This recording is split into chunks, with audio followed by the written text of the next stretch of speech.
Hey everyone, it's Dr. Amitai Warab, and we are here on Facebook Live. It's every Thursday at 1:30, except we're moving it up 15 minutes. We're going to be here at 1:15 every Thursday. So those of you who want to participate live and ask questions while we are on our Facebook Live event each week, know that you need to jump on about 15 minutes earlier. For those of you who don't get here live but want to see it on your Facebook feed, just like our page if you haven't already, and you should get notifications of what we'll be talking about each week, as well as when our Facebook Live videos are on, as well as replay of it in your feed. And if you prefer watching on YouTube at your convenience, you can subscribe to our YouTube channel if you haven't done that yet, and you can watch this and all the other videos that we've done every Thursday, going back to however long we've been doing them. And you'll also get notifications when we upload this video up to YouTube so that you can watch each week at your convenience. So last week we started talking about a question that I hear a lot, both in the office, and we even talked a little bit about it just about 15 minutes ago here in the office with some of our patients. Is it okay if my back cracks on its own, or what is that cracking? And we talked about it for about 5 or 6 minutes last week, and then our battery went dead on our laptop and everything shut down. So I'm going to do a really quick review of that. You can watch last week's video for a more in-depth discussion of it, because we always want to define terms first, whether it's defining health as what the World Health Organization describes or defines health as not merely the absence of disease, but the presence of social, emotional, and physical well-being. So, not just how we feel, because most folks, if you ask them, are you healthy? Say yes, and how do you know? Well, I'm not sick, I feel fine. But we know that that isn't what health is, and even the World Health Organization defines health as not the absence of disease, but the presence of well-being. So when we talk about what is that noise that happens when you get an adjustment, at first we talked about how not every adjustment you hear noise. There's way more techniques in chiropractic where there's no sound that happens when a joint gets its, well, and then we also wanted to define what a subluxation is, what an adjustment is, why we would do something.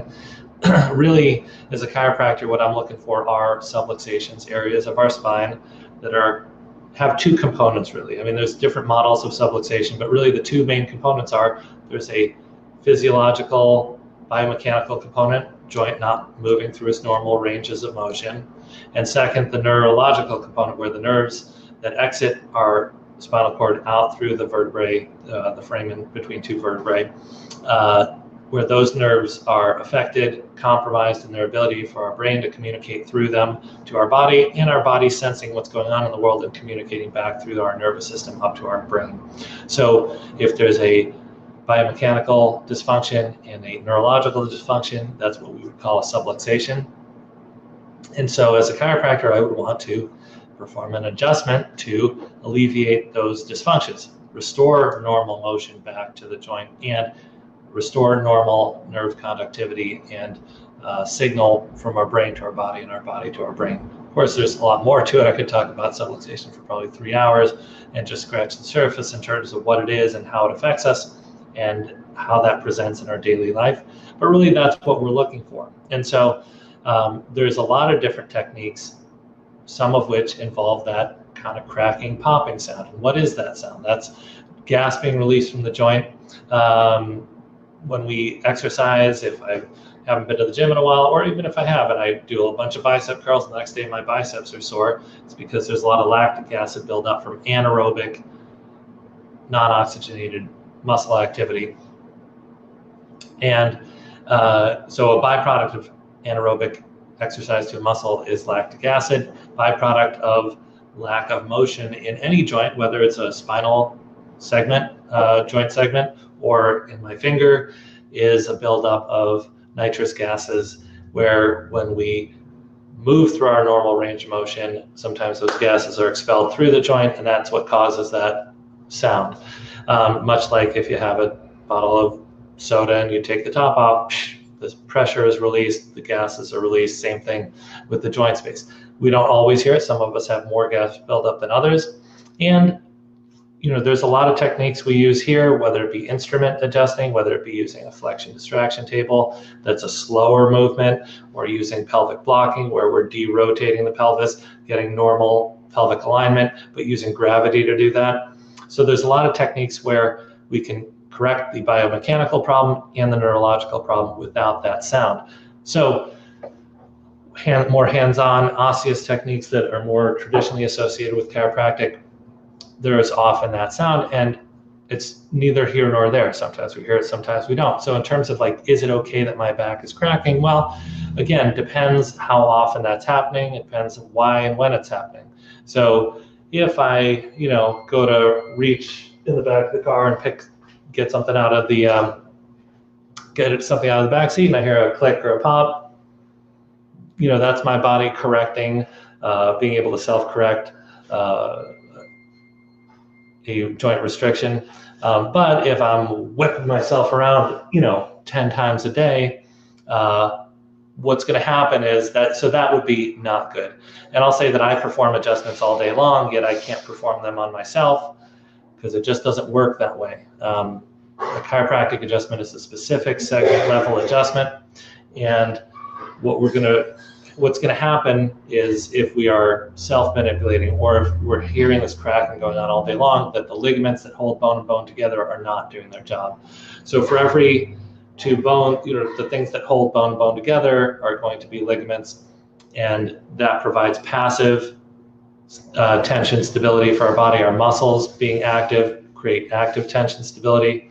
And if the ligaments are overstretched, then what will happen is the muscles will have to get tight to support instead. So if you're finding that you need to self-manipulate all day long, it's because there's an area that's moving too much, and muscles have to clamp down to support that, and there's probably an area above there or below there that's not moving enough. So that's where having proper diagnosis will lead to the proper treatment. So yeah, if you hear it throughout the day, here, there, occasionally, it's not a big deal. But if you're finding that whether you're doing it on your own on purpose, or it's happening all the time and you're hearing this cracking all the time, that's probably not good. And there can be a number of different reasons for that. But my recommendation would be to come see a chiropractor. We'd love to see if we can help you out. And it doesn't mean that treatment here is going to be the most appropriate thing. But if it is, I'd love to help you out. And if it's not, then I can at least point you in the right direction elsewhere. Sometimes we have to do some lab work, some genetic testing, because there are folks that have connective tissue disorders where they're inherently not going to have that ligamentous stability. And we all know some people have always been flexible. There's some people who have been gymnasts and ballet dancers, and they've got incredible flexibility. They've always had it. But then what happens is, when we move into our 20s, 30s, 40s, 50s, and develop more of a sedentary lifestyle and don't have that resting tone of our muscles to stabilize, then the ligaments get overstretched, and that's where people who are already flexible end up not having that stability and developing arthritis and joint problems. So everyone's different, so that's really why we look at everyone on an individual basis. If that kind of cracking all day long or feeling like you need to is happening, that's not normal. Definitely need to get checked out. We always offer through Facebook a great opportunity to come in. There's a link that's been posted on our video here today. So we'd love to see if we can help you out either here or point you in the other, in another direction that might be of best help to you. And oftentimes when there is ligamentous instability, physical therapy can be really helpful in conjunction with chiropractic. There's a lot of folks that we see that do both, and there is some overlap in our scopes of practice and what we do, but when I do what I do best here and refer to physical therapy for what they do best there, patients tend to get the best results. So next week, I'm not sure what we're talking about, but I know that we already have it loaded up, and we're still looking for more questions that you have. Usually everything that we talk about here are questions that we get here in the office, or topics that are conversation here in the office. But if you out there are listening and want to have a specific question or a topic for us to talk about, that's what we're here for. So again, we'll look forward to seeing you next Thursday at 1:15. And if you haven't liked us on Facebook, do that. If you haven't subscribed on YouTube, do that. And if you hear this video and it's meaningful to you and know someone in your life that would benefit from hearing it, share it with them on Facebook as well. And we'll look forward to seeing you next week.